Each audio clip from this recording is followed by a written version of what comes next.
మరి ఈరోజు సీఎం వారికి వచ్చి వినతి పత్రం ఇవ్వాలనే ఉద్దేశంతో కార్మికులందరము 2 రోజుల క్రితము మా సాధక బాధకాలు నాకున్న బాధలన్నీ చెప్పుకొని వినతి పత్రం ఇద్దామనే మెసేజ్ నాకు జరిగింది.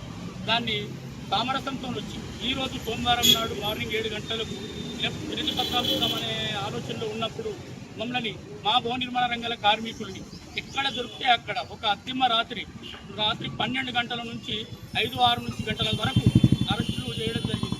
ఇది ఎంతవరకు సమంజసం? మేము ముట్టడి కార్యక్రమం చేస్తలేము, మేము వారి ఇంటి దగ్గరికి వచ్చి దౌర్జన్యం ఇస్తలేము. మర్యాదపూర్వకంగా మాకున్న బాధల గురించి వినతి పత్రం ఇద్దామని అనుకున్నాం తప్ప వేరే ఉద్దేశం ఎలాంటిది లేదు. మరి గతంలో సీఎం గారు టీసీసీగా ఉన్నప్పుడు ఇక్కడికే వచ్చి కలిసిన వారు ఇంటికాడికి అప్పుడు ఏం చెప్పిండు, మా ప్రభుత్వం ఏర్పడితే మీ భవన నిర్మాణ రంగాల కార్మికులని మా కడుపులో పెట్టుకొని చూస్తామన్న రేవంత్ రెడ్డి గారు ఈరోజు ప్రభుత్వం ఏర్పడి 18 నెలలు గడుస్తున్న భవన నిర్మాణ రంగాల కార్మికుల గురించి ఎక్కడ ఊచెత్తలేడు. దాన్ని దయచేసి అయ్యా ముఖ్యమంత్రి గారు రేవంత్ రెడ్డి అన్న గారు అన్నా అంటే నేనున్నా అనే ఇంతకుముందుకు మీరు గతంలో అనేవారు. ఆ ఉద్దేశంతో అన్నా అని మేము మీ దగ్గరకు వచ్చినాము. మీరు మిమ్మల్ని ఎక్కడ దొరికితే అక్కడ ఈ పోలీస్ అధికారులు ఎక్కడ దొరికితే అక్కడ అరెస్ట్ చేయడం జరుగుతుంది. మరి ఈ ప్రభుత్వంలో మాకున్న బాధలను కోడులు చెప్పుకోవడానికి కూడా స్వేచ్ఛ లేదా భవన నిర్మాణ కార్మికులకు? ఈ రకంగా జరిగితే ఎట్లా? అడిగితే కానీ అమ్మాయిన కానీ అన్నం పెట్టదు అన్నట్టు మరి మేము మిమ్మల్ని మా బాధల గురించి అడుగుదామని వచ్చాం. ఇది ఈ రకంగా అరెస్ట్ చేస్తే సరైన సమన్వయం అనిపిస్తలేదు సార్. గతంలో మీరు మాకు ఇక్కడికే వస్తే మాట ఇచ్చారు, మీరు ప్రమాదవశాత్తు చనిపోతే మా ప్రభుత్వం ఏర్పడితే 10 లక్షల ఎక్స్గ్రేషన్ ఇచ్చిస్తామని అన్నారు. మా భవన నిర్మాణ కార్మికులు పని చేస్తేనే ఈరోజు ఈ ప్రపంచము ఈ హైదరాబాదు ఎంత అద్భుతంగా ఉన్నది. మరి అలాంటి అద్భుతమైన దాన్ని తీర్చిదిద్దిన వాళ్ళని మమ్మల్ని పట్టించుకుంటలేరు మీరు ఎక్కడ కూడా. ఆరోగ్యానికి హానికరం కలిగించే బీడీ కార్మికులకు కానీ సిగరెట్ చేస్తున్న వాళ్ళకి కానీ ఈఎస్ హాస్పిటల్ సౌకర్యాలు ఉన్నాయి సార్.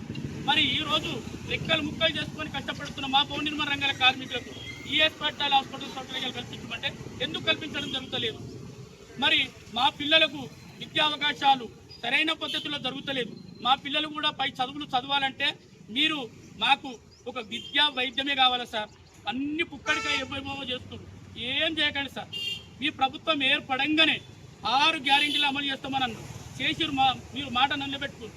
మా భవన నిర్మాణ రంగాల కార్మికులకు ఇచ్చిన మాటను కూడా దయచేసి మీరందరూ మాట నిలబెట్టుకోవాలి. మాకు హాస్పిటల్ సౌకర్యం కల్పించాలి. రెక్కలు ముక్కలు చేసుకొని 60 సంవత్సరాల నిండిన భవన నిర్మాణ రంగాల కార్మికునికి 5,000 రూపాయల పింఛన్ ఇచ్చే విధంగా ఉండాలి. మరి హాస్పిటల్ సౌకర్యం కల్పించాలి సార్. ఈరోజు ఏమి పని చేయని వాళ్ళకు పింఛన్ ఇస్తారు సార్. మరి రెక్కలు ముక్కలు చేసుకొని మా నుంచి మేము పనిచేస్తున్న దగ్గర చెత్త రూపంలో 2 రూపాయలు వసూలు చేస్తున్న డబ్బులు వెల్ఫేర్ బోర్డులో కొన్ని కోట్ల వేల రూపాయలు ఉన్నాయి. అట్టి రూపాయలని భవన నిర్మాణ రంగాల కార్మికులకు ఎందుకు ఖర్చు పెడతలేరు? ఈరోజు హెల్త్ క్యాంపులు అని చెప్తున్నారు సార్. హెల్త్ క్యాంపులతో ఏం లాభం ఉంది సార్? ఎక్కడ కూడా లాభం లేదు. పరీక్షలు చేస్తున్నారు, రక్తం గుంజుకపోతున్నారు, పిచ్చి పీల్చి చేస్తున్నారు. కనీసము ఒక 10 రూపాయల టాబ్లెట్స్ కూడా ఇస్తలేరు. మరి దాన్ని హెల్త్ క్యాంపులు చేస్తామని చెప్పి గత ప్రభుత్వము కొన్ని అడ్డగోళ్ళ పైసలు దోసుకుంది భవన నిర్మాణ కార్మికుల సంఘం హెల్పర్ బోర్డు నుండి. మరి ఈ ప్రభుత్వం ఎంతవరకు దోసుకొని తింటుంది? అందులో ఉన్న డబ్బులని మాకు కేటాయించండి సార్. మా పిల్లల చదువులకు కేటాయించండి. మా పిల్లలు చదువుకొని ఒక ఉన్నతమైన స్థాయికి ఎదుగుతారు. ఒక డాక్టర్ కావచ్చు, ఇంజనీర్ కావచ్చు, లాయర్ కావచ్చు కదా సార్. రెక్కలు ముక్కలు చేసుకున్న మా పిల్లలు కూడా ఇదే పని చేసుకొని బతికితే ఎట్లా? గతంలో కూడా 1996 చట్టంలో భవన నిర్మాణ రంగాల కార్మికుల పిల్లలకు మంచి చదువులు కల్పిస్తామనే డిమాండ్ ఉన్నది. ఊళ్ళు లేని పిల్లలకు కార్మికులకు ఊళ్ళు ఇచ్చే విధంగా ఉంది. గత ప్రభుత్వంలో డబుల్ బెడ్రూమ్లు అని అన్నారు సార్. ఎక్కడ కూడా డబుల్ బెడ్రూమ్లు భవన నిర్మాణ కార్మికులకి ఇవ్వలేదు. ఆ డబుల్ బెడ్రూమ్లు ఎవరు కడుతున్నారు సార్? భవన నిర్మాణ రంగాల కార్మికులే కడుతున్నారు కదా. మరి లేని కార్మికులకు మీరు ఇల్లు ఇవ్వచ్చు కదా, ఇస్తలేరు. మరి ఈ ప్రభుత్వము ఇంద్రమ్మ ఇల్లు అని పెట్టింది. కనీసం వాళ్ళు చేసిన తప్పు మీరు చేయకండి. మీ ప్రభుత్వం కనీసం ఇంద్రమ్మ ఇళ్ళనన్నా మా భవన నిర్మాణ రంగాల కార్మికులను ఎదుర్కొని వారికి మన వార్డు ద్వారా సరైన నాయకుడు, సరైన కార్మికుడు అయితేనే వారికి కూడా ఇంద్రమ్మ ఇల్లు ఇచ్చే విధంగా ఉండాలనేది మేము కోరుకుంటున్నాం. తక్షణమే మాకు ఈఎస్ఐ హాస్పిటల్ సౌకర్యం కలిగించాలి. 5,000 రూపాయల పింఛన్ ఇవ్వాలి. శాశ్వత కార్డు కావాలి సార్. 50 సంవత్సరాల నుంచి వరకు కార్డు లేదు అని చెప్తుంది. కానీ అలా కాకుండా శాశ్వతమైన కార్డు ఉండాలనేది మా డిమాండ్. మేము మర్యాదపూర్వకంగా మీ దగ్గరికి వచ్చి కలుద్దామనుకుంటున్నాం. మాకు మరి ఈ మెమోరను ఈ వినతి పత్రాన్ని ఇక్కడ మరి పోలీస్ డిపార్ట్మెంట్ గారికి అందించడం జరిగింది. ఇప్పుడు మరి వాళ్ళు మరి ఈ పేపర్ తీసుకున్నాము ఈ వినతి పత్రాన్ని మీకు 2-3 రోజులలో సీఎం క్యాంపస్ నుండి మెసేజ్ వస్తుందని చెప్పడం వల్ల మేమందరము ఎక్కడ వాళ్ళం అక్కడ స్టాప్ అయిపోయినాము. మేము ఎలాంటి లొల్లిలు చేస్తలేము. మమ్మల్ని మీరు దృష్టిలో పెట్టుకోండి. తొందరగా మెసేజ్ ఇచ్చి ఒక 5 నెంబర్స్ కన్నా మీతోటి కూర్చొని మాట్లాడే అవకాశం మాకు ఇవ్వండి సార్.